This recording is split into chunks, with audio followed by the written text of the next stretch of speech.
and press the bell icon to get the latest updates.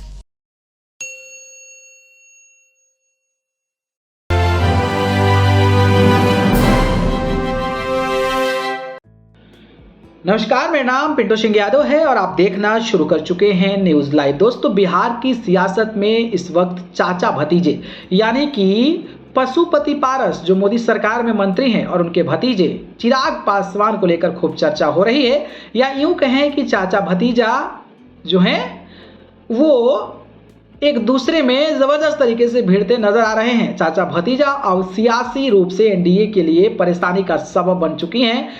ये चाचा भतीजा हैं पशुपति पारस और चिराग पासवान। जी हां, बात करें तो रामविलास पासवान के निधन के बाद उनकी सियासी विरासत का जिम्मा लिए दोनों ने अपने राह जुदा कर लिया था। एक दूसरे के राजनीतिक प्रतिद्वंदी हैं।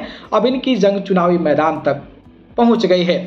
चिराग को 4 सीटें और पारस को बस 1। दरअसल लोकसभा 2024 के लिए एनडीए में सीट शेयरिंग लगभग फाइनल हो गई है और सीट शेयरिंग के फॉर्मूले के बारे में मिली जानकारी के अनुसार जदयू 16 सीटें, भाजपा 17 सीटों पर चुनावी मैदान में उतरेगी। चिराग पासवान की लोजपा यानी कि रामविलास को 4 सीटें देने पर पूर्व से सहमति है। वहीं पशुपति पारस मांझी की पार्टी हम उपेंद्र कुशवाहा को 1 सीट मिल सकता है। साफ है कि बीजेपी ने चिराग को पशुपति पारस से ज्यादा तवज्जो दिया है।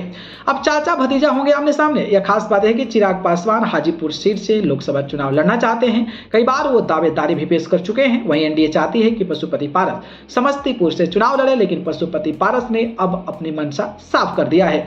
उन्होंने शुक्रवार को एक प्रेस कॉन्फ्रेंस कर दिया और प्रेस कॉन्फ्रेंस में साफ साफ कह दिया है कि वो हाजीपुर सीट से ही चुनाव लड़ेंगे। ऐसे में हो सकता है कि इस लोकसभा चुनाव में हाजीपुर सीट पर चाचा भतीजा आमने सामने हो सकते हैं।